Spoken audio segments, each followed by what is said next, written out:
Hi everybody, congrats on making it through your first exam in this course. That's a pretty big milestone. This week we are going to be discussing what I would argue is probably the most important week of content that will cover this entire semester. And this content has to do with race and the social problem of racism. So this week is likely going to make a lot of people uncomfortable, regardless of what your race or racial identity is. If you're a person of color, it can be difficult to reflect on the data and the statistics that kind of bring to life the everyday experiences of racism and racial biases that you may experience on a day-to-day basis. And on the flip side, if you're a white person or a person who passes as white, it can be very uncomfortable to accept the reality that we experience white privilege as white people in our society, and that we may be engaging in some forms of covert racism and have racial biases that we may not even be aware of. So this week can be very uncomfortable, and something I always encourage my students when we're talking about different social problems in our society: if you feel discomfort, it's important not to get defensive about it.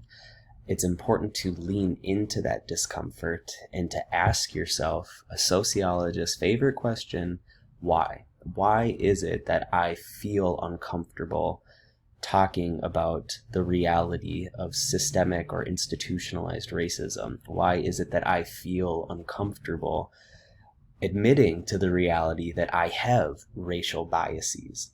Now remember back to week 1 when we talked about bias and implicit bias in our society. You did the implicit association tests, which I'm not saying are completely accurate or perfect assessments, but what that particular activity does and what the content in week 1 was designed to do was to help us all recognize that everyone, regardless of your racial identity, gender identity, anything, we all have biases. And that doesn't make us inherently bad people. It doesn't mean that we are choosing to be biased, but it is impossible to avoid having bias when we live in a society that teaches us or socializes us to accept those biases as reality.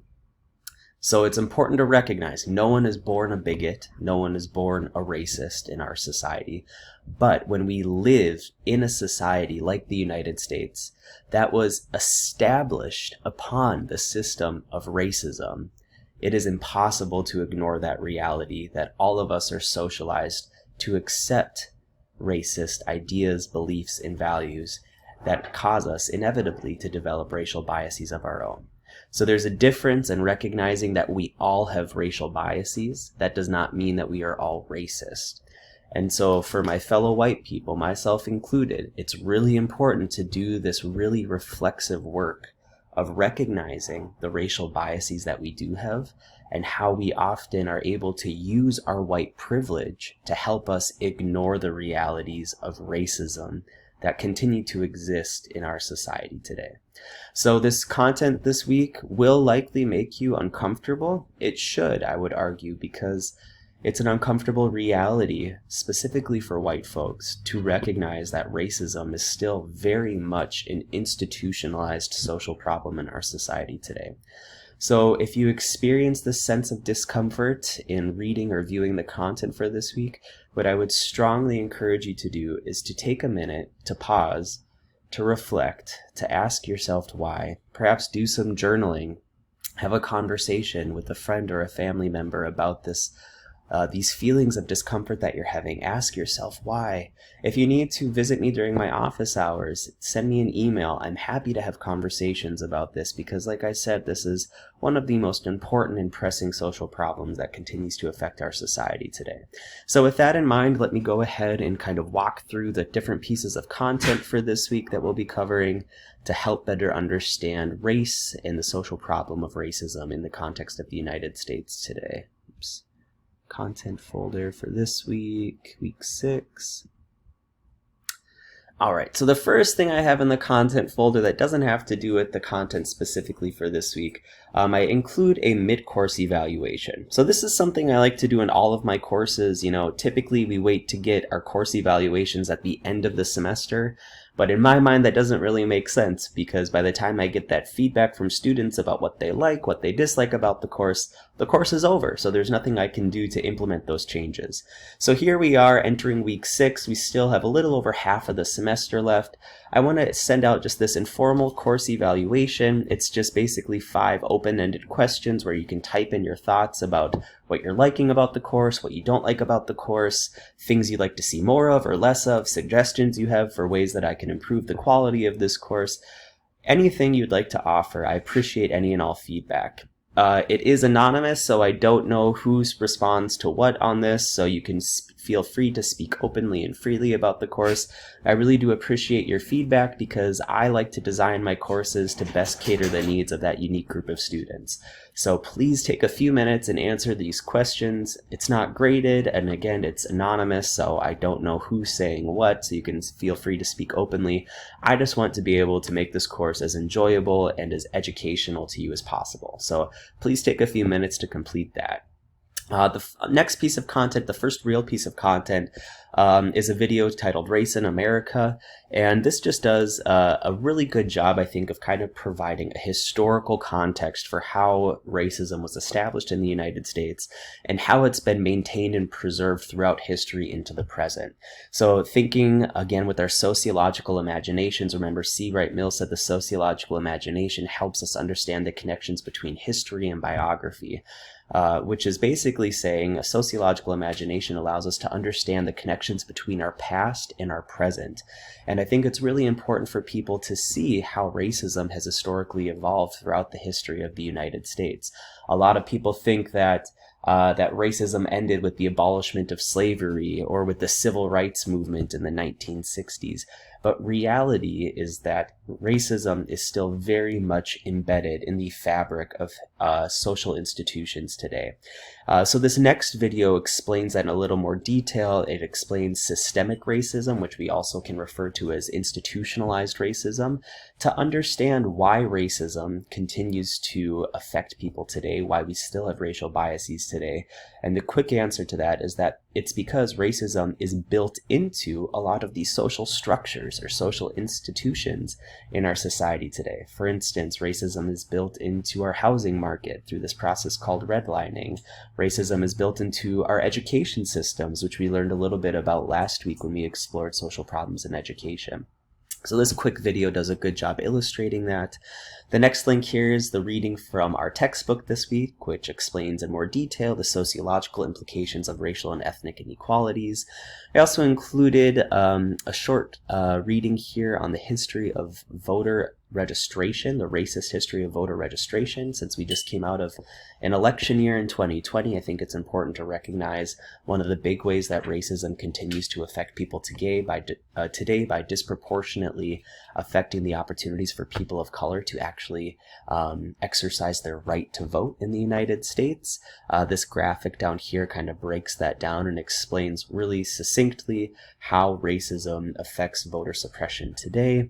The next reading here is about white privilege, a really important topic that we'll unpack this week.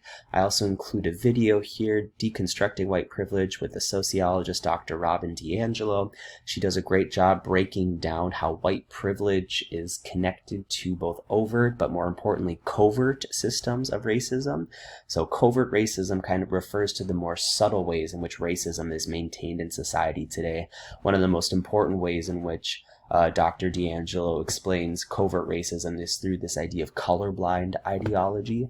This idea that, people say, particularly white people say, I'm not racist, I don't believe in color, I don't see color, I think all people are treated equally.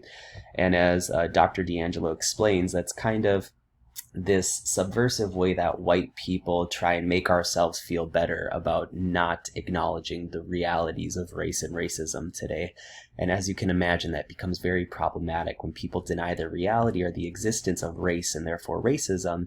There's not really much we can do to actively work to get rid of racism in our society if we're denying that it exists.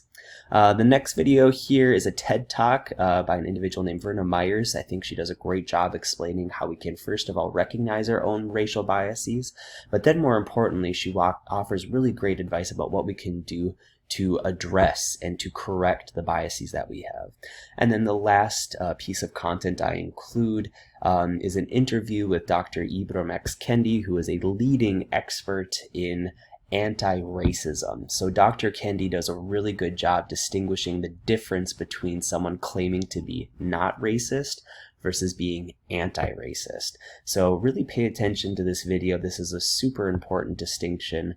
And the argument here is that we need people to be anti-racist. Claiming that you're not racist is no longer good enough in our society. If we really want to overcome racism, if we really want to achieve equality across different races of people, we need to recognize what it means to be anti-racist. All right, and then we have the video lectures for this week. The first part of the video lecture, I spend a good amount of time explaining race as a social construct. This is another really important idea in sociology.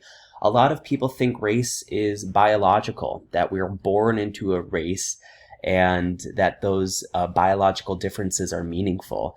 But some of you may be surprised to find out that human beings actually share 99.9% of the same genetic makeup. We are 99.9% identical in our genetics.